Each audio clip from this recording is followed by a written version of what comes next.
We are starting the year strong with the very first international crown for the Philippines in 2025 thanks to Dia Maté, who just won Reina Hispanoamericana 2025. I'm sure that a lot of you guys remember Dia from the time that she competed at Miss Universe Philippines last year, and right after finishing that competition, unfortunately unplaced, she moved on right away to Miss World Philippines, where she managed to bag the title of Reina Hispanoamericana Filipinas. Well, clearly the ups and downs and the preparation and the hard work, most importantly, has paid off for Dia, as last night she just won the biggest title at Reina Hispanoamericana 2025 in Bolivia. Today I'm gonna be dissecting her full performance of the competition so that we can take a look at every single moment of her journey during finals, and I can share with you guys my comments, thoughts, opinions, and everything about it.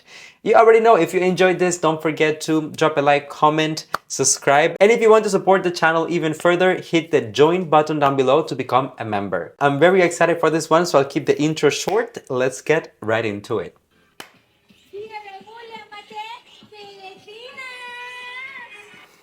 Every time I forget that it's not Maté, but it's Maté. Dia Remulia Maté, which in fairness to all of those who were saying that the Philippines doesn't have Hispanic heritage and whatnot, because you already know that was part of the conversation ongoing. Some people were very, very happy that the Philippines won the competition. Other people were kind of criticizing, saying that, you know, they belong to Asia and they don't have the heritage and whatnot. But clearly, if you do the research, right, and if you look at the history, the data says otherwise. And I think that Dia's last name perhaps attests to that. Maté. Now here, clearly we are looking at her introduction, but also her national costume, of course. And I did a little bit of research, so I have a couple of fun facts for you guys alongside some HD photos, because this footage is not it. So her national costume blends heritage and tradition, drawing inspiration from the country's Baroque churches. I did hear Dia mention before that the national costume contains 150,000 crystals, which is supposed to mimic the tinted glasses that we can find in the church windows, right? There are also some white gold Mindanao ochre patterns highlighting indigenous artists from the Philippines, a salakot headpiece to honor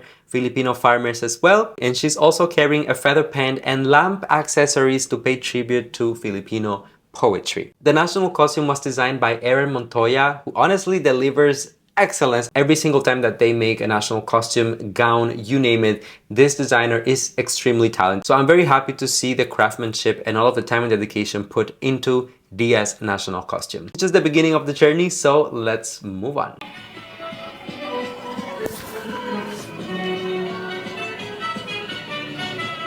In fairness, very nice production, huh?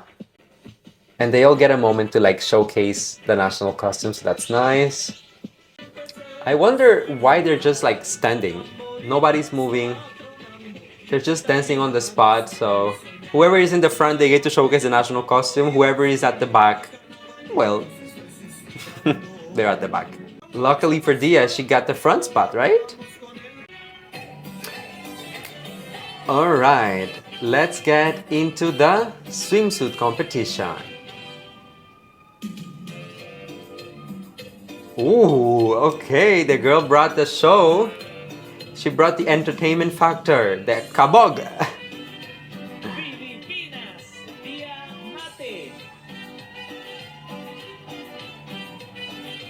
Fierce.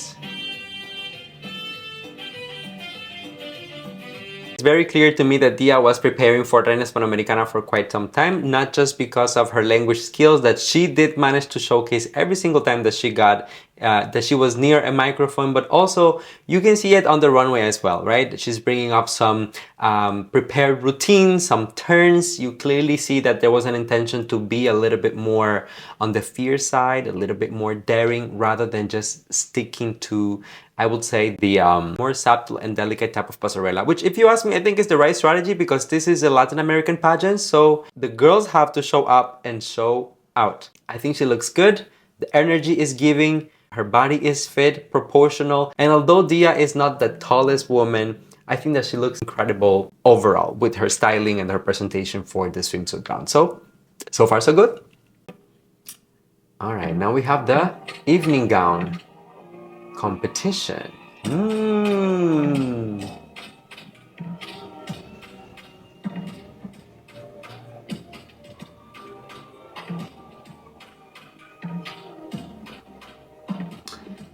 It's like sexy, sultry, but it's not overly done, so it's perfect. This is a Rian Fernandez evening gown. Okay.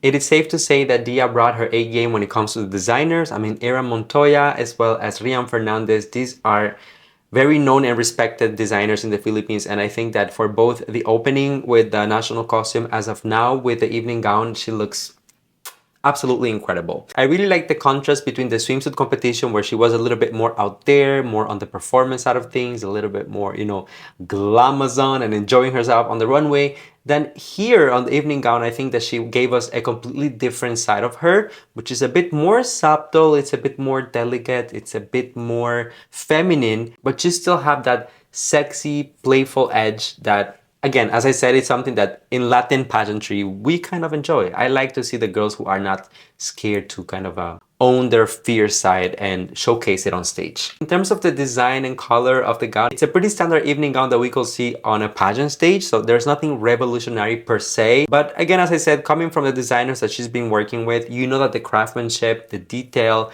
the perfect fit will be there, and that's exactly what we see here. It's a beautifully crafted golden gown. I feel like the gown really complements her morena skin, really gives it that shine, that golden undertone, right? And I love the fact that she's wearing her hair this way. When I think of Filipina woman, I always have this idea of very dark hair, very straight hair, you know, and Dia is completely embodying that aura on stage, which if you pay attention closely and if you do a little bit of research about Latin America and a lot of the ethnicities in our continent, her beauty prototype fits very, very well the Latino beauty prototype as well. Not just because she's a pretty girl and has a beautiful face, but because Dia literally looks Latina. I can only praise her for her performance on this segment. All right, now we're going to the Q&A segment, which is sometimes a little bit controversial at Reina.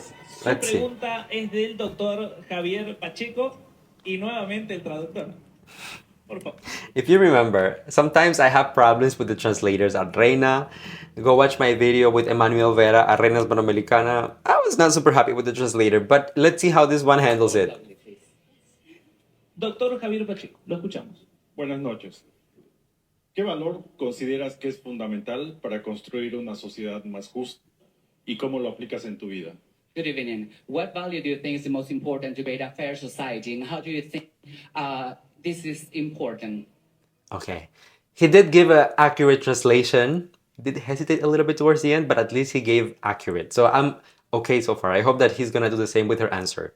All I want is accuracy. That's it. Muy buenas noches, Bolivia. How do we apply it in daily life? Estoy feliz de estar aquí. I think the most important value that we should have is kindness. Pienso que el valor más importante que tenemos que tener es la amabilidad. And my experience here in Bolivia, Latinos had shown me so much kindness and so much love, even though racially I am not Latino. Y en mi experiencia aquí en Bolivia, los latinos han demostrado una amabilidad, incluso cuando yo no soy de acá y provengo de tan lejos. Okay, I mean, I'm gonna say this. So far, I feel like Dia, it's a little bit nervous. I can feel the, you know, like the stress on the vocal cords and just like the overall nerves going on. But I'm gonna say, at least, at the very least, the translator is doing a really good job. He is very accurate, very on point. So I think he's doing a great job helping her get her point across so far. And the most beautiful thing I've noticed is that even though we don't speak the same language, we share the same culture, same heart, and same faith in God. Y incluso, aunque no compartamos el mismo idioma, compartimos la misma cultura, el mismo corazón. And I hope this shows to everybody that if we use kindness and that we can show that we are all the same, we can create a better world and a better society for us all. Y realmente espero que con esto podamos demostrar hacia el mundo de que es un mejor lugar y todos tenemos un gran corazón. Muchas gracias. Okay, you know what? I'm actually gonna say he did a pretty good job. He did miss a couple of things that he could have added in Spanish to make it a bit more impactful.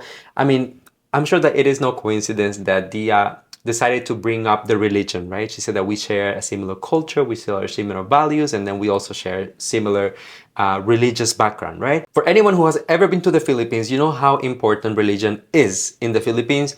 And I can attest to the fact that religion is also extremely important in Latin America, especially in perhaps in a country like Bolivia. It is still pretty much something that the population appreciates. So by highlighting those things, those similarities, you can kind of remind the judges about the things that we have in common rather than the things that set us apart. The translator did not bring up the religion, but I'm not going to give him a hard time about it because out of the 3 things that she mentioned, he did cover 2 of those. So it's still a pretty fair and accurate translation. Actually, before I even reacted to this, I saw a couple of comments on social media, people complaining about the translation. And honestly, as a Spanish native speaker, I think he did a really good job. So no complaints so far.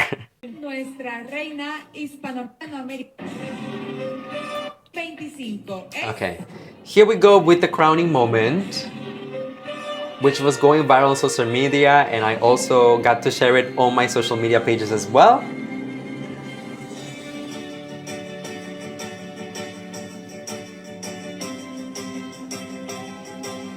Reina Hispanoamericana 2025 es Miss Filipinas! Y nuestra virreina es Miss Venezuela. There they go. My God. Reina Hispanoamericana You know, I'm going to say I really love the very, very genuine reaction of Miss Venezuela. I think, again, it just reminds me of the beauty of pageantry, which is supposed to be in a big portion, you know, like the sisterhood and the experience, the bond that you build with the girls. And that's exactly what I saw here with Miss Venezuela. When in reality, she was also a really strong contender, right? But overall, super happy for Dia, super proud of her. I think that we have to give it to her and acknowledge that this girl really fought so hard for her crown, her international title, as she competed back-to-back in Miss Universe Philippines. She competed in Miss World Philippines, ended up with a title that can be challenging because you have to learn the Spanish and you have to prepare to go, you know, head-to-head against Latinas, which are some of the strongest competitors in the beauty pageant world. And still, she managed to come out on top. Quite literally. Congratulations, Dia, if you're watching this, to you and your team. Y'all did an incredible job. And also, I think it's the perfect timing. It couldn't be better as our first Reina Hispanoamericana from the Philippines, Teresita Winwin Marquez, is preparing to go for Miss Universe Philippines. Now we have a new Reina Hispanoamericana from the Philippines to fill that void. Let me know down below, you guys, how do you feel about Dia's full performance, my comments, my feedback, the things that we brought up. And if there's anything else that you want to point out, you know where to do it. Remember, if you enjoyed this, drop a like, comment, subscribe. And if you want to support the channel, hit the join button to become a member of the channel. Thanks for watching, and I will see you guys on the next one. Bye now.